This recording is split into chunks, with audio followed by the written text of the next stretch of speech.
dari beberapa cabang olahraga yang lain, lari, berenang dan juga bersepeda, Dok memilih tiga-tiganya dalam satu perlombaan gitu loh. Kayak why?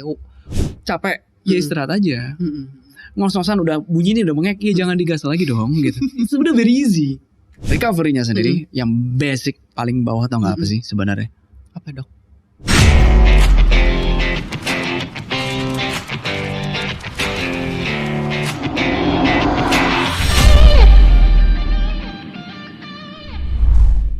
Halo Dashers, kembali lagi bersama aku Sabrina di Easy Pace Podcast, persembahan dari Dashboard. Jadi di hari ini kita akan kedatangan tamu yang menurut aku sangat amat insightful, menarik dan juga seru untuk kita kulik. Jadi langsung aja kita sambut Dr. Adrian Purwadiharja, Indonesia National Triathlon Team Medical Doctor. Halo Dr. Adrian. Hai Sabrina. Yang penting kelihatan cool dulu kan. Benar. Karena nanti kita kayak sepanjang ngobrol akan agak gak jaim lagi gitu ya. Takutnya gitu justru. Nanti di depan percaya dokter, di belakang kayaknya bukan deh. Tenang, kredibilitas Dr. Adrian sebagai dokter tidak akan ternodai kok di dalam podcast ini. Justru akan kita kulik total all about your journey. And mungkin kita juga akan nanya-nanya sedikit about medical stuff gitu sih. Masa lebih ke tips and tricks untuk merawat diri juga gimana biar gak injuries. And then about triathlons and many other things. Nah, jadi aku pingin tahu background dari Dr. Adrian dulu nih. Jadi apa sih yang sebenarnya menginspirasi Dr. Adrian untuk bekerja dengan atlet specifically in triathlon? Oke, panjang nih ceritanya. We got time. Dari kecil sangat suka berolahraga. Tentunya peran dari keluarga ya. Keluarga juga sangat suka berolahraga dan ya part of dari kehidupannya memang olahraga.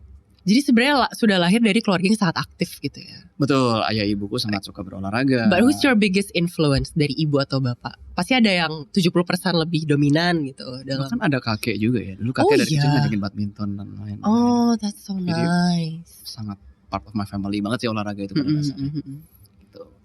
Terus enjoy, sangat suka olahraga. Pengen jadi atlet tentunya.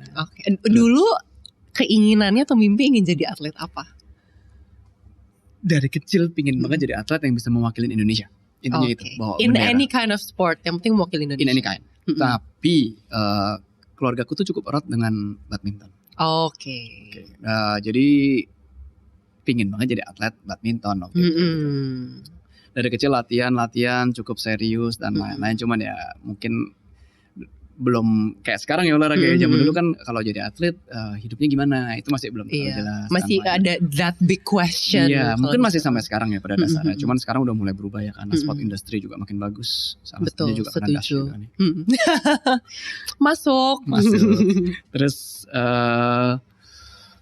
ya intinya nggak bisa jadi atlet lah gitu. Ya, akhirnya yaudah mengikuti jenjang perkuliahan yang benar dan lain-lain dan entah gimana jadi dokter. Tapi kan awalnya mau jadi atlet nih. Lalu bagian sana kan di-keep dulu nih mimpinya. And then how did you know you want to pursue medical gitu loh?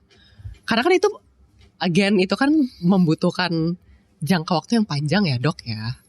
Dan itu juga bukan ranah yang orang main-main gitu loh. It's a very serious area gitu loh untuk didalami gitu loh. Kenapa akhirnya memutuskan untuk oke deh gue pursue kedokteran deh gitu.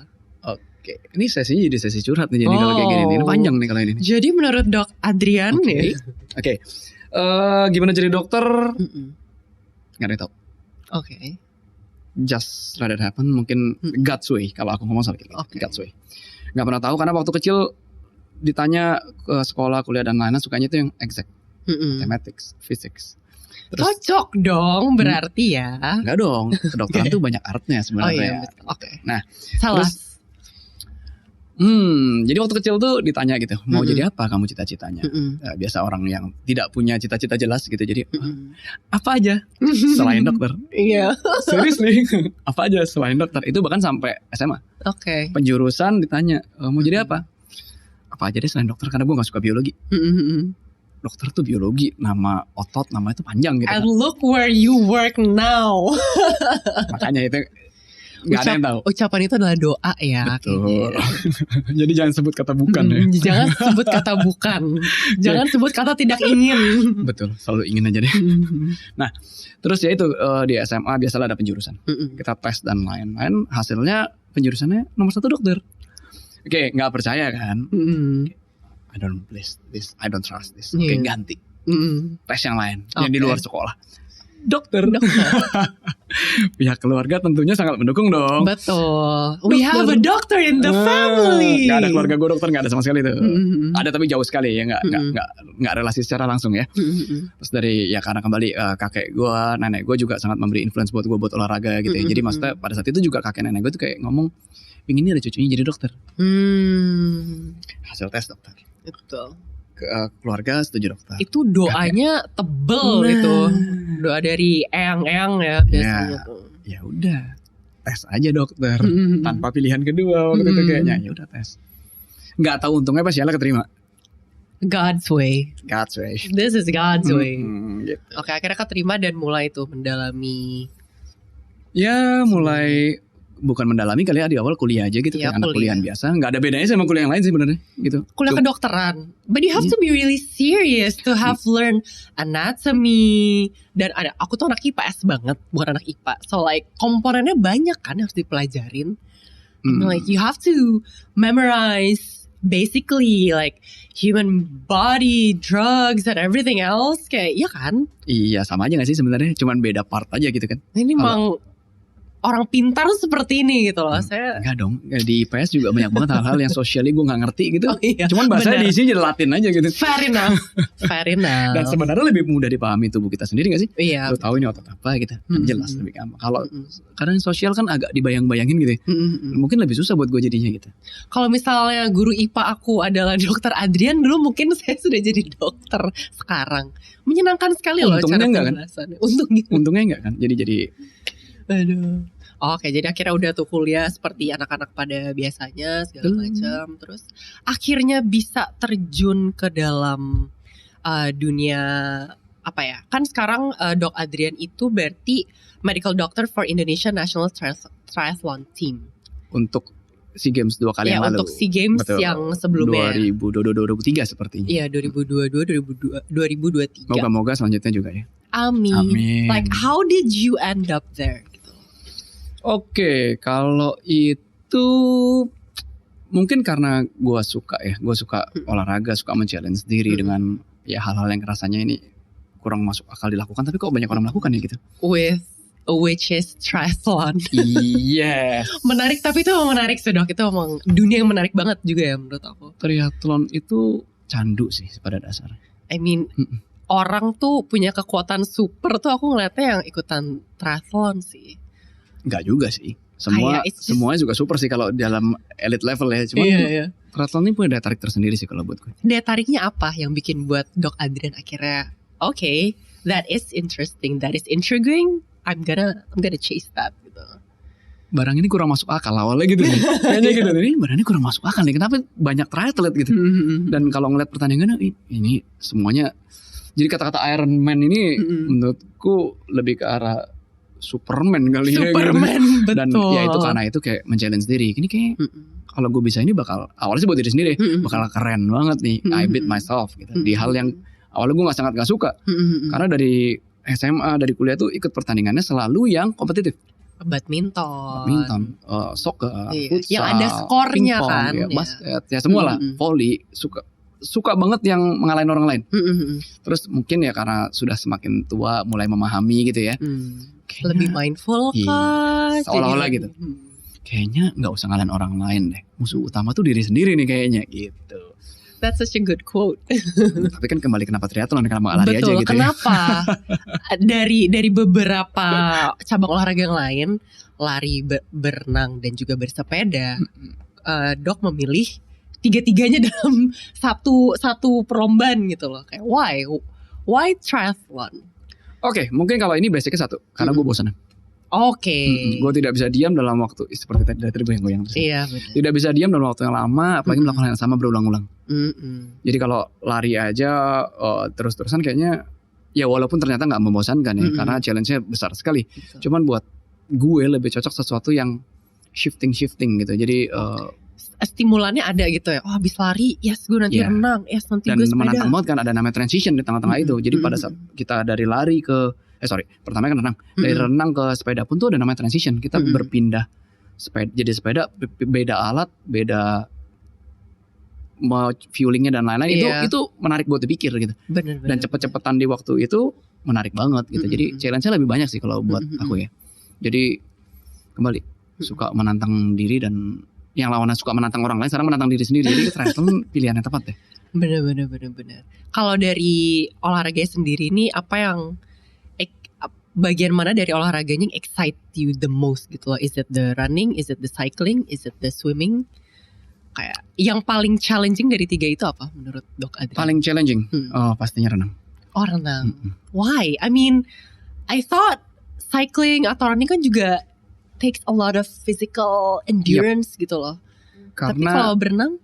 Jawabannya cuma satu sih kalau itu, karena saya bukan ikan pada dasarnya. Habitat saya bukan di air.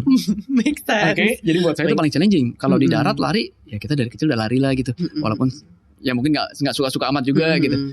Cuma masih di darat lah. Sepeda ya sama, masih di darat pakai alat, malah cukup menarik karena ada alat yang kita kendalikan, memberikan kesenangan yang berbeda. Renang itu tenggelam kalau nggak gerak gitu. Jadi buat aku memang paling challenging dan ngabisin energi gitu. Karena kita juga paling sedikit terpapar dengan itu, dan bahaya teknik paling sulit renang. Salah gerak satu sudut aja itu dragging air, dan super duper. Ada teknik tertentu yang harus super sport spesifik. Super. Iya. Itu jadi challenging banget sih. Makanya sekarang masih terus belajar sih kalau renang. Ya lainnya juga sih. Cuman buat renang masih ngejar banget. How long did you take to melatih untuk ketiga olahraga itu gitu loh? Ini kan shiftingnya dari mau jadi atlet badminton sampai tiba-tiba triathlon. Ini kan agak sebenarnya nggak jauh sih. It's still a sport gitu loh. Tapi kayak gimana gitu loh kok? Oke. Inilah racun komunitas. Racun komunitas. Jadi di awal-awal saya mulai lari itu 2016-17 kayaknya ya. 2016 itu berarti the start of you start loving triathlon apa running dulu? I hate running. Oke. I hate running. Jadi awalnya tuh ada komunitas di lingkunganku, boleh sebut nama? Boleh. Oke, namanya Peak Runners awalnya. Tetangga ambi yang lebih ambi daripada atlet. Maaf ya Peak Runners. Ya intinya gitu, Dok, ayo Dok, lari lah, cobain gitu. Kan memang basicnya dulu suka main bola, jadi lari kayaknya bisa-bisa aja gitu. Oke, ikut. Wah gila, 5 kilo pertama kali dalam hidupku itu kayak this sucks man. Itu berat banget gitu kan. Nah, tapi kan ternyata gue lumayan bisa nih gitu. Jadi menarik kan. Kalau nggak bisa sama sekali akan males kan. Udah ini kayak bukan gue nih. Kalau ternyata hal yang gue benci ini kok lumayan oke, cukup menyenangkan. Ada komunitas panas-panasin. Oke lah, mulailah coba lari. Nggak lama dari situ tetangga yang super ambi ini juga nanya, Dok nggak pakai sepeda Dok? Ada yang namanya triathlon lah gitu. Nah, racun komunitas. Benar. Oke, I do have a few questions for you. Kan Dok Adrian juga sudah mendalami sportnya nih. Jadi aku minta dari 2 POV. Dari POV seorang recreational runners atau recreational sports enthusiast yang bukan atlet, common health issue atau injuries yang paling sering ditemuin tuh apa sih? Pada apa runners? Pada runners atau orang yang ikutan triathlon juga tapi bukan atlet gitu. Oke. Kan suka ada, kan lately ada beberapa lomba-lomba triathlon yang base-nya nggak harus atlet gitu, yang emang orang suka lari, sepeda dan renang boleh ikut gitu. Oke. Pada dasarnya kalau ngomongin itu mungkin nggak injury dulu kali ya. Mungkin resiko yang paling berbahaya apa? Ya kita resiko yang paling berbahaya apa dong? Nih sekarang sisi dokter nih ngomongnya. I would like to know this. Biar orang tahu nih limitnya apa. When is enough? Ya. Itu bagus banget tuh. Itu secara dari Komite Olimpik Nasional internasional juga itu. How much is too much? Itu judul artikelnya dan bisa di search. Very good. Itu kalau baca itu mungkin akan sadar bahwa olahraga itu it's not just about your funny things. It's not about just sweating. It's not about that. It's about your life. Catch. Nah, jadi kalau ngomongin olahraga pada dasarnya yang berbahaya pertama adalah ya kalau dilakukan dengan salah, taruhan itu bisa nyawa sebenarnya. Oleh karena itu olahraga itu nggak sembarangan. Olahraga itu ada ilmunya, olahraga itu ada sainsnya, olahraga itu ada caranya. Harus benar. Kalau enggak, ya bisa sampai ya kita lihatlah banyak terjadi serangan jantung pada beberapa event dan lain-lain itu it happened gitu. Itu bukan hoax gitu loh. Jadi dan itu bisa pada siapapun. Betul. Rekreasional, bahkan yang belum lama terjadi adalah professional athlete 10 besar dunia, usianya masih remaja, itu terjadi. Itu orang segitu siapnya loh. Jadi pada saat mau mulai harus tahu bahwa itu ada resikonya. Gimana kalau kita nggak siapin? Kalau siap aja bisa terjadi nih. Nggak siap apalagi. Kan banyak banget event gede-gede orang ikut sembarangan. Kayaknya bisa, coba nggak bisa kayak gitu pada dasarnya. Tapi selama kita paham bahwa resiko itu bisa terjadi, ya diterima dulu, dipersiapkan dengan baik. Itu kalau yang perang berbahayanya ya. Jadi resiko secara heart attack lah dan lain-lain, banyak lah.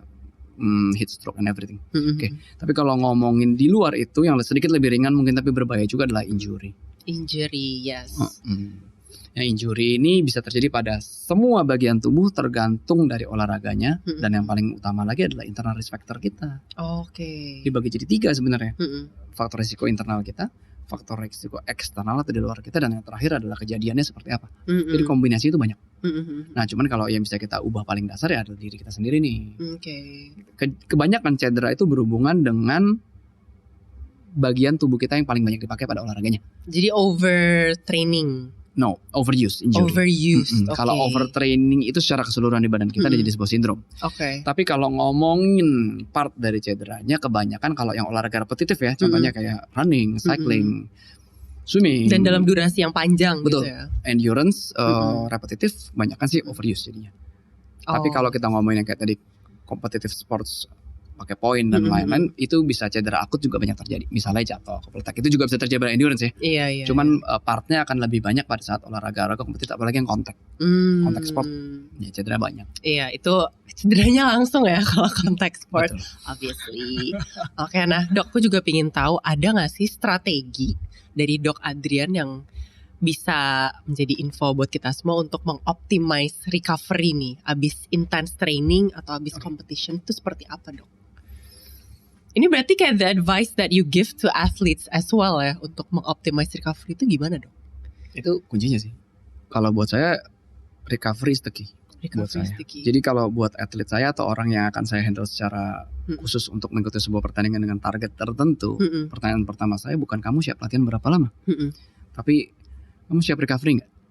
Kalau kamu tidak mau menyiapkan waktu kamu buat recovery, saya nggak akan memberikan kamu latihan yang berat.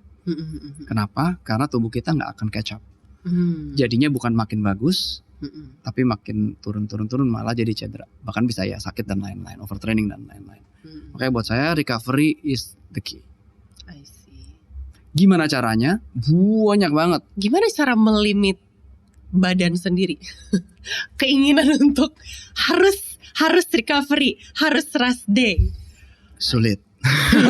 Saya melihat dari dua sisi soalnya. I know. Sebagai pelaku, saya ambisius banget untuk hal olahraga ya, maksudnya. I can tell. Yes. Beat the PB, your previous PB itu kayak ini harus bisa nih. Gitu. Nah, melimitasi itu lebih sulit daripada padahal udah tahu ilmunya nih. Iya. Udah, saya yang tahu ilmunya itu sulit nih sebenarnya. Apalagi yang tahu ilmunya nih. Apalagi yang benar-benar tahunya cuman gue mau gas. Iya. Itu saya paham banget kesulitannya. Mau gas. Oke. Tapi ya mau nggak mau ujung-ujungnya jangan sampai telat dulu nih, jangan sampai udah cedera baru sadar, atau jangan sampai udah mengalami sesuatu yang nggak baik baru sadar nih bahwa recovery is important. Jangan sampai. Ya caranya ya kita edukasi gitu ya. Cuman pada dasarnya kalau ngomongin recovery itu gampang banget deh. Caranya satu adalah ya pahami dirimu sendiri, itu dulu deh kuncinya. Capek, ya istirahat aja. Ngos-ngosan udah bunyi nih udah mengek, ya jangan digas lagi dong gitu. Itu udah very easy. Ngomongnya is very very easy. Lakuinnya memang agak easy berat ya guys. Easy to say, hard to do. Apalagi sekarang rekreasional atlet latihannya lebih berat daripada profesional atlet. Itu karena kita impian menjadi atletnya itu tidak kesampaian dong. Jadi kita memilih untuk nge-push diri sendiri. Sampai berasa kayak I feel like an athlete, I'm training like one. Injury-nya juga. Betul, banyak injury di rekreasional. Iya, bukan hal baik guys ternyata. Bukan hal baik, betul. Tapi kalau bisa melimit itu dan pahami diri sendiri, know your own limit, karena setiap orang berbeda, kapasitas saya, kapasitas Sabrina, kapasitas orang itu kan berbeda semua. Nggak mungkin lah kita menyamakan kapasitas kita di Indonesia lah, contoh Agus Prayogo. Gue ambil deh training plan Agus Prayogo biar gue sekencang Agus Prayogo. Yang jadi adalah ya cedera pasti. Karena badannya belum terbiasa untuk training plan yang seperti itu gitu. Betul. Jadi know your limit, start slow, go slow, and enjoy the process. Itu sih kuncinya. Easy pace. Bener juga, baru sadar gue. Oke, Dok, kita mau ada water break segment dulu. Jadi kalau misalnya Dok mau minum boleh, sambil aku tanyain rapid questions. Jadi ini kayak semacam this or that. Gak boleh mikir jadi? Nggak boleh, langsung kayak yes, padahal aku nanya juga belum tentu rapid sih. But like we just want to know a little better about you. Lagi. Jadi ini kayak kita kulik terus menerus aja. Kayak gitu guys. Rapid questions with Dr. Adrian. Oke, heart rate naik. Oke. Interval. Langsung aja kita. Morning atau evening training? Morning. Swimming atau cycling? Saat ini swimming. Nutrition or hydration focus? Both. Pre-event check-up atau post-event check-up? Ya, prevent pastinya. Strength training atau endurance training? Strength training comes first. Team strategy atau individual focus? Team strategy. Nice. He answered really fast. Oh, udah itu aja? Udah itu aja. Oke, nah ini kita tadi kan kita udah ngomongin soal recovery nih, Dok. Oke. Aku juga pengen nanya specifically recovery-nya tuh apa sih? Oke, banyak banget. Ngomong recovery itu banyak banget. Bahkan ada namanya recovery pyramid. Kalau mau cari di Google pasti recovery pyramid. I'm gonna Google after this. Oke, dan kamu akan ketawa pada saat melihat apa. Oke. Orang banyak, gue harus recovery habis interval, gue sport massage. Oke, good. Ice bathing, oke? Betul. Terus physiotherapy and everything. Is it the rise? You know, kayak RAS, ice compression and elevation. What? No. Aku baru banget ya guys, by the way. Jadi ini aku menanyakan dari perspektif orang awam banget. Nanti aku jawab apa itu beras itu ya. Tapi untuk recovery-nya sendiri, yang basic paling bawah tau nggak apa sih sebenarnya? Apa, Dok? Tidur. Gak percaya? Google aja deh. Kalau sampai salah mohon maaf tapi. Kayaknya pasti akan benar sih. Tidur. That's the base of recovery. Ini kayak panjang tidurnya atau the quality of the sleep? Both. How? I mean if you're training, misal atlet nih, waktu training kan panjang dan mungkin padat. Jadi waktu yang ideal untuk tidurnya itu gimana, Dok? Ini kembali menjawab perbedaan atlet dan rekreasional. Iya. Oke. Atlet fokus untuk berlatih dan bertanding. Mereka push to the limit, they need a good rest, a good recovery, good sleep. Bedanya sama rekreasional apa? Mereka latihan pagi, mereka bisa istirahat. Mereka latihan siang, sorenya istirahat. Betul. Di triathlon tim, latihan itu 3 kali sehari. 3 kali sehari. Saya ikut latihan mereka. Ya, jadi kalau kayak karena suka triathlon juga ya. Iya betul, sudah passionnya ini loh. Jadi memang menghususkan waktu pada saat melakukan screening ke atlet dan melihat latihannya itu menyediakan waktu khusus untuk 3 hari di sana. Di awal biasanya ya. Terus ikut latihan mereka, kan itu awal-awal latihannya gak gitu berat sebenarnya mereka. Ikut bawa sepeda, jadi ikut proses deh 3 kali sehari. Setelah itu sakit seminggu. Sedangkan atletnya itu baru dasar, terus mereka akan makin berat latihan. Iya. Untuk rekreasional, nightmare. Iya. It must have been. I mean, I'm not in that area ya, tapi kayak mendengar 3 kali sehari. Mau dengar contohnya? Mau. Ayo dok, kita long ride easy. Long ride easy. Oke, dokter bawa sepeda kan bawa. Oke, good. Bob. Yuk dok, kita naik ke Tangkuban Perahu dari Bandung. Sip. Udah sampai atas kan, mampus nih bisa ngikutin kan. Udah sampai atas selesai kan. Ayo dok, naik turun lagi 5 kali apa? Naik turun 5 kali. Seberat itu latihannya. That's their type of easy. Yes. Right. Tapi setelah itu kan pada saat aku mengikuti program mereka, aku juga mengikuti pola istirahat mereka. Tidur. Pagi jadi bukan mau tidur tapi nggak kuat lagi gitu, abis sampai makan ini mandi dan lain ngantuk banget tidur. Siang dibangunin, dok ayo kita mau latihan siang. Oh my god, oke ikut latihan siang kan. Terus udah gitu udah selesai latihan siang, selesai makan lagi, abis itu apa yang terjadi? Ngantuk lagi. Iya. Tidur lagi. Tidur lagi, sore latihan lagi mungkin lebih ringan atau strength. Setelah itu malam makan, tidur lagi. Jadi tidurnya tuh berapa jam, Dok? Latihan 3 kali sehari. Durasi latihannya tuh berapa jam? Tergantung, depends, bisa 1 sampai 3 jam. Wow. So what's the sleep cycle like for athletes? Oke, jadi kalau buat atlet itu yang penting tidur malamnya itu sebenarnya harus oke banget ya, tidur malamnya. Yang di setelah itu namanya just call it a nap. Tapi napnya ya ada yang panjang, ada yang pendek dan lain-lain. Cuman bedanya sama rekreasional ini kembali, kalau rekreasional kita udah latihan pagi nih, nggak mungkin tidur kan? Iya. Kerja kan? Betul. Kerjaan tuh masuk dalam sebagai beban ke tubuh kita dong, Iya. sebagai load, nggak cuma load secara fisik. Mentally. Ini yang kita lupa sebagai rekreasional. Iya. Gua latihan kayak atlet bisa tapi recovery lu gak kekejar. Iya. Itu yang bikin lu cedera. Itu harus disadarin. I see. Tapi kalau Anda melakukannya dengan sangat baik, tidur terus, akhirnya keluarga Anda yang gak hidup kan. Jadi rekreasional oke, beban kita berat. Betul, lumayan banyak ya load kita. Iya, Selain betul. load latihan ada workload juga, guys. Betul. Nah, but I gotta ask you, kalau ngomongin soal nutrisi nih untuk para atlet dan maybe untuk recreational enthusiast juga ya, kayak how important is nutrition? Maksudnya kayak nutrisi tuh berapa persen dari trainingnya gitu loh? Sangat amat important. Kayak is it 50-50, is it 60-40, 70-30, like what it's like? Nutrition and hydration is part of the recovery. Oh, oke. Jadi dan itu basic dari tubuh kita ya. Mobil nggak akan bisa jalan kalau nggak ada bensinnya. Semakin bagus bensinnya, semakin kencang itu mobilnya. Fuelingnya harus bener. Betul. Berarti ya. Dan bukan itu aja, bilangan oktannya. Jenis bensinnya makin tinggi, jenis bensinnya makin bagus juga performa dari mobil itu. Contoh mobil sports car, supercar, dikasih yang subsidi. Iya. Bukan nggak bisa lari kencang, tapi mungkin akan rusak mobil itu. Iya, betul. Jadi makin tinggi performa yang Anda incar, harus makin bagus pula fuelingnya.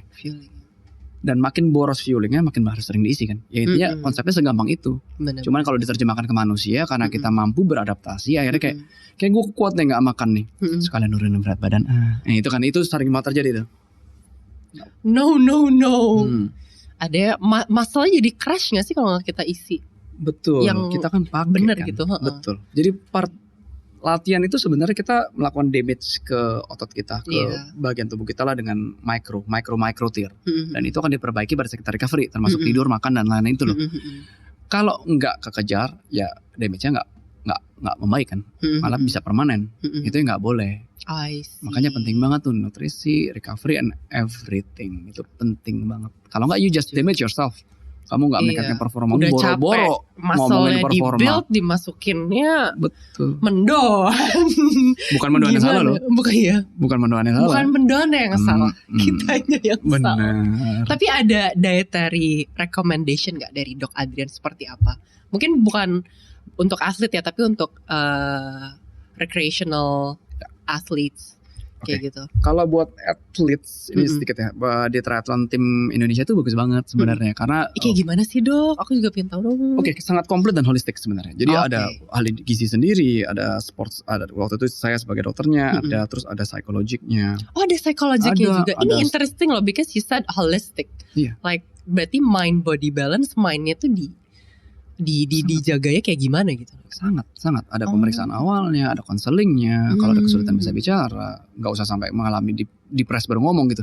Ada nggak enak dikit ngomong aja. Gitu. Nggak harus ke psikologisnya, cuman kan ke coachnya juga bisa. Coachnya tuh punya kedekatan khusus gitu, karena dia yang handle semua kan. Terus tadi nutrition, strength conditioning ada sendiri, terus banyak lah pokoknya disiplin ilmu itu banyak dan itu jadi satu dikasih ke atletnya. Jadi kalau ngomongin nutrisi pada atlet diatur udah di triathlon tim kita. Dan kebetulan yang bagusnya adalah head coach kita di triathlon tim itu certified internasional buat triathlon. Jadi enak banget, open minded dan diskusi itu jalan gitu. Nggak bisa kalau kita mau jalan sendiri-sendiri. Kuncinya kolaborasi untuk terbaik buat atlet, buat Indonesia tentunya. It's a team effort. Ya makanya tadi pertanyaan rapid questionnya gue jawab langsung tim. Karena sebenarnya individual tuh part dari tim. Kalau ngomongin tim akan lebih besar. Nah, kalau buat rekreasional jadinya kalau kita ngomongin pengaturan makan sampai ke dokter gizi dan lain-lain boleh banget gak? Boleh nggak? Boleh banget. Very good. Tapi kan kadang kita nggak punya waktu buat itu ya. Iya. Jadi kalau buat saya intinya satu. Pertama, makannya jangan sampai kurang. Makannya jangan sampai kurang. That's so, I love that. Oke. Karena kalau kurang jadinya nggak cuman jadi kurus, cuman kurusnya tuh kurus nggak baik. Akhirnya bisa cedera, bisa sakit. Iya. Sumber energi nggak ada. Jadi jangan kurang dulu deh. Kalau takut naik, Sebenarnya enggak, karena kan kepake dengan olahraga yang intens, semakin kebakar, akhirnya mungkin secara nggak langsung malah sebenarnya secara average akan kurang karena berat badanmu biasa turun kan abis lari banyak dan lain-lain, ya kan? Itu sebenarnya nomor 1 itu, jangan kurang dulu. Kedua, jangan kurang makan. Ngomongin kualitasnya nih. Gitu. Tapi jangan berlebih juga ya. Gue udah olahraga nih, gue nggak takut nih gue makan semuanya, makanan restoran yang banyak minyaknya, dan itu ya not good lah itu lah. Gak kayak abis 10K terus makan padang gitu. Ya kalau abisnya biasa malamnya carbo loading, padahal larinya easy 5 kilo, tapi carbo loadingnya ngalahin ultra. That's me. Bisa banget besoknya niatnya. Hoax, badannya sih nggak. Enggak, aku biasa kalau misalnya besok I'm not a runner, but I like running, tapi nggak yang regularly gitu. Tapi mindsetku adalah sebelum besoknya mau lari pagi, malamnya I would be like, okay, I'm gonna eat carbs, I'm gonna eat plenty of it, like cheat day plenty, you know, like, which is good. Nggak apa-apa ya dok. Daripada enggak. Iya benar. Daripada orang yang gue mau nurunin berat badan, akhirnya gue nggak makan sebelum lari, setelah lari gue nggak makan, nanti malamnya gue takut makan lagi. Saya pingsan. Ya oke. Setelah itu baru ngomongin kualitas. Kualitas makannya kayak gimana nih? Harus yang bagus, mahal, dan enggak. Usahakan aja untuk makan yang enggak sejorok biasanya deh. Se-easy itu yang gue lakukan. Itu simple banget sih ya. Jadi misalnya nih makan biasanya gorengan banget. Ya kurangin dulu aja dikit, ganti yang non gorengan. Dan lain-lain, semudah itu aja. Sayur harus ada. Ya 5 makronutriennya harus ada semua. Intinya itu, nggak usah terlalu dipusingin dulu deh.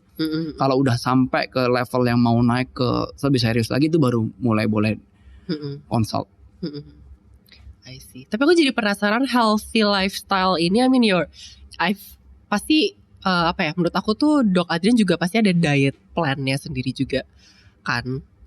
I mean kayak when did you start buat lebih melek akan nutrisi yang masuk ke badan Dok Adrian sendiri gitu loh. Karena kan pasti before you give recommendations to other, you gotta learn about the programs and the nutrition gitu kan. Kayak when did you start untuk lebih tune in lagi kayak ini nih dietary programnya kayak gini segala macam tuh when? Ini kayak pengakuan dosa jadi benar-benar nih. Oke, jadi seharusnya dari awal, apalagi gue punya ilmunya kan, gue tahu gitu ya, walaupun gue bukan dokter gizi, cuman kalau dokter gizi akan lebih spesifik lagi nih kalau dokter gizi. Harusnya dari awal, cuman kembali, gue nggak mau ini jadi beban, olahraga ini buat sehat loh, gitu, bukan buat kita jadi stres karena kepikiran terus. And you gotta enjoy everything. Yes, that's the key. Nah, jadi gue awalnya cuman ya ikut lari, kebetulan waktu itu ya gue beruntung pertama kali gue suka pertamanya triathlon, ikut-ikutan triathlon secara dadakan gitu ya. Di laut pertama kali juga triathlon, tiba-tiba renang kayak kodok di laut gitu pertama kali. Triathlonnya mana aja sih Dok? Intermezzo dikit abis itu. Kayak your top 3 triathlon competition tuh berarti diikutan apa aja Dok? Di Indonesia banyak ya, cuman yang gue suka Sungai Liat. Itu pertama kali gue ke Sungai Liat tuh. Terus abis itu Belitung Triathlon itu juga pertama kali gue ke Belitung. Terus Lombok Ironman itu juga pertama kali gue ke Lombok. Jadi triathlon membuka banyak hal positif buat gue. Gue tahu Indonesia, gue semakin menyayangi Indonesia karena triathlon gitu. Sport tourism jadi kan. Itu menyenangkan banget sih. Cuman ya 3 itu mungkin yang gue favorit banget. I see. And back to the topic, when did you start tuning in more about the nutrition side? Oke, jadi awalnya itu triathlon buat happy karena dipaksa tetangga ikutan, terus ikut aja, terus akhirnya beli sepeda nggak kepake sayang, akhirnya ikut serius. Komunitas, racun komunitas. Yes, gue nggak menyebut nama komunitas, udah kesebut tadi. Udah kesebut tadi. Mohon maaf. Saya nggak apa-apa. Terus lanjut. Oke, racunnya racun bagi soalnya. Terus ya udah, terus dari triathlon kebetulan waktu itu sempat dapat prestasi gitu ya. Bukan karena gue jago, tapi karena waktu itu peminatnya belum ada. Iya. Gitu. Syukurlah gitu. Humble banget. Sekarang udah sulit kayaknya, jago-jago semua yang lainnya. Semuanya ambisius juga Dok, sama ambisiusnya kayak kamu. Oke. Terus abis itu secara nggak langsung kembali racun komunitas dipaksa untuk mendaftarkan diri. Waktu itu ada pembukaan Pacer dari sebuah brand Pocari Sweat, Sweat Pacer yang sangat happening pada saat itu ya. Terus dari komunitas, ayo Dok lu join aja, lu bisa lah gitu. Paksa ya udah. Gak mau, terus hari terakhir kayak dipaksa gitu, ya udah gue daftar tag. Kepanggil. Oke, dan akhirnya panggil, ikut seleksi, terpilih lah. Jadi salah satu pesernya Pocari Sweat, sangat bangga dong. Dan tiba-tiba begitu punya kebanggaan itu, berubah mindsetnya dari yang gue dulu olahraga cuma gue biar bisa makan banyak. Makan gue dulu tuh jorok banget. Jeroan is my religion dulu. Itu jorok sih Dok. Banget. Terus aku ngejudge gitu, bro, aku masih suka cheat day juga kok, tapi tuh ya itu lumayan. Sampai sekarang masih juga kok. Iya, Oke. Nah, terus karena kita punya tanggung jawab terhadap brand, punya kebanggaan sebagai pacer pada saat itu, mau nggak mau nih, wah harus coba berubah nih. Gitu. Udah ilmunya mau nggak mau dipakai. Iya, udah nih. Sebenarnya ilmunya udah ada dari dulu kan. Ya, cuman ditutup oleh kabut ya. Tinggal pengaplikasiannya saja in real life. Iya, gitu. Terus ya beruntung ya punya dikasih tanggung jawab dan peran itu, dan dimana kan orang ngelihat ya sebagai pacer tuh kayak gimana. Jadi berusaha untuk gue harus bisa nunjukin ke orang nih bahwa nggak sembarangan. Gitu. Jadi kayak solo seneng sih, jadi berasa kayak gue kembali, gue bisa nih kayak semi atlet nih sebagai pacer gitu. Ya di situ mulai mencoba apa yang sudah dipelajari, apa yang sudah diketahui di diri sendiri dulu sebelum ngomong ke orang lain kan. Ya puji Tuhan berjalan. Tapi gimana meal plan-nya? Ya nggak ada sebenarnya meal plan gue. Diet program gue adalah makan waktu itu ya, makan sebanyak-banyaknya, jangan sampai lapar, kejar-kejaran takut lapar. Kedua, mulai mengurangi minyak dan jeroan. Gue mulai stop jeroan. Tapi cheat day masih banyak. Iya betul. Masih banyak. You gotta stay sane. You know? Betul. Nah dari situ aja udah ngaruh nih. Badannya mulai adapt gitu, mulai tampak lah sebagai seorang pelari gitu ya. Mulai kelihatan lah sebagai seorang pelari gitu. Dan di situ begitu kamu udah dapet apa ya, kayak rewardnya mungkin ya, apalagi ke arah fashion mungkin ya, ke arah bentuk badan dan lain-lain tuh kayak wah ini sayang nih kalau sampai hilang nih. Akhirnya makin lah jadi apa sih yang perlu diiniin, berarti gue protein harus gini itu mulai didalamin lagi dan akhirnya bertahan sampai sekarang. Dan makin kesini malah makin mendalami lagi karena kebetulan gue juga lagi mendalami sports medicine, jadi semakin mengaplikasikan apa yang gue pelajarin ke diri gue sendiri. I see. Gitu, dan ya enaknya benefitnya secara keilmuan gue bisa mempraktekkan, benefitnya pun gue dapat ke tubuh gue sendiri gitu. Jadi ya mungkin lebih ke arah injury free dan juga performa makin lama makin naik nih, walaupun umurnya makin naik juga performa juga makin naik. Itu sih. Berarti kayak bisa, age is actually just a number with you. Selama kita feelingnya benar, latihannya benar, load and recovery-nya benar. Baru gue nulis itu di Instagram tadi pagi. Oh iya. Bokap gue. Wah boleh deh nanti. Age is just a number. Bener-bener seru banget sih dok. Tapi kalau misalnya aku pengen nanya soal pengalaman dok Adrian sendiri nih, ada nggak hal yang paling berkesan selama menjadi Indonesia National Triathlon Medical Doctor ini? What is your most memorable moment? Selain ikutan mereka latihan 3 kali sehari ya. Ya itu kedua sih. Itu kedua ya? Awalnya itu pertama. Karena gue sakit seminggu abisnya. Jadi itu pertama gue bilang ini bakal memorable banget. Tapi ternyata ada yang mengalahkan itu. Memegang bendera Indonesia di internasional. Just like your dream as a kid. Betul. Gue gak bisa jadi atletnya, tapi gue bisa jadi dokternya megang atletnya. Itu sih salah satu apa kalau orang bilang wishlist apa namanya? Wishlist? No. Goals list? No. Bucket list. Itu salah satu yang dalam hidup gue ini gue capai dan tercapai. Walaupun gue gak sebagai atlet nih, tapi working with athletes for Indonesian team untuk bawa bendera di sana, dan akhirnya waktu itu megang medali dong. Kita juara ya gitu, megang medali. Wah. Itu sih nangis sih. Udah gak ada lawannya. Sekarang cerita gini aja udah terharu lagi gue. Gitu loh, ini yang lo pegang nih akhirnya bisa dapetin medali. Dan kalau ngeliat usaha atletnya itu ya, man, kalian harus benar-benar kerja sama atletnya. Kalian ngeliat usaha mereka tuh kayak apa? Dalam jadi banget, salut banget ya dok. Dalam banget usaha mereka. Mereka kayak apa, suffering latihannya dan apa itu terbayar semua pada saat mereka megang medali emas itu di situ. Dan Indonesia Raya berkumandang di sana pada saat podium. Iya, merinding loh. Buat gue surga itu. Keren banget sih dok. Inspiring banget. Dok, ada nggak tips atau tricks yang mau dikasih untuk recreational atau untuk sports enthusiast di sana yang bukan atlet gitu loh? Oke, tips untuk latihannya mungkin ya? Iya, tips untuk latihan. Oke. Kalau mau mengejar performa setinggi mungkin itu bagus banget. Oke. Tapi ingat basicnya olahraga itu buat apa sih? Olahraga itu buat tubuh kita sehat, buat kita bisa quality of life kita naik. Jangan sampai karena olahraga quality of life kalian turun. Itu yang penting banget tuh. Jadi jangan sampai sakit, jangan sampai cedera, jangan sampai mengancam nyawa kalian karena olahraga yang kita cintain ini. Itu yang basic banget deh. Terus mungkin kalau satu lagi buat gue, ini selalu jadi tagline gue kalau ngomong dimanapun dan ngasih materi dimanapun, gue selalu ngomong ini di akhir. Slide terakhir gue selalu ini. if you don't want to recover, don't train at all. Tepat dan tegas. That's really nice. I don't think a lot of people understand the importance of recovery. Iya, karena kan kita mikirnya badan kita kayak masih kuat-kuat aja nih, dihajar latihan lagi dia 3 jam padahal sebenarnya enggak gitu loh. Betul. Iya. Itu ya susah sih memang ya. Maksudnya mungkin semua tahu. Saya yakin semua paham. Ngerti lah arti recovery. Cuman melakukannya memang di hatinya itu berat. Kadang orang istirahat itu, dosa nih, harusnya gue latihan aja. Itu yang harus dikontrol sih. Pada saat kayak gitu berarti kan mental kita sudah sebenarnya udah nggak sewajarnya ya. Iya, yang fatigue bukan masalah dong, tapi mindnya juga ya. Ya gue pernah di fase itu, gue juga pernah gitu di fase itu, kayak gue nggak latihan, gila nih, mending gue latihan daripada gue duduk. Segitunya tuh pernah gitu. Cuman ya semakin kesini harus semakin wise ya, untuk berolahraga itu perlu kebijaksanaan sih menurut saya. Tapi pernah injury dong? Pasti pernah. Tadi mau bohong gak bisa. Iya. Jadi Dokter Adrian juga pernah injury. Di spill dikit dok, injury-nya apa gitu loh. Dan karena apa? Karena apanya itu sih yang jadi pelajaran buat kita juga nih. Karena kebodohan sih teman. Kayak what happened? Oke, kalau overuse saya kebetulan agak jarang ya. Mungkin plantar fasciitis itu pun karena ketidaksengajaan gitu. Nggak sengaja melakukan hal lain, pakai sandal yang tidak seharusnya, bukan olahraga, bahkan terus pas olahraga dipaksa, ngerasa nggak enak, dipaksa, akhirnya jadi injury plantar fasciitis. Dan ya itu resolve sih. Untuk overuse saya cukup bisa karena ngerti ya, jadi bisa terkontrol ya, terus masih lebih terkontrol. Cuman yang ini jadi lucu lah gini, teman-teman saya kalau denger sih udah ketawa, pasti mereka udah nyumpain saya semua sih. Termasuk waktu itu kemarin saya adalah orang tua saya.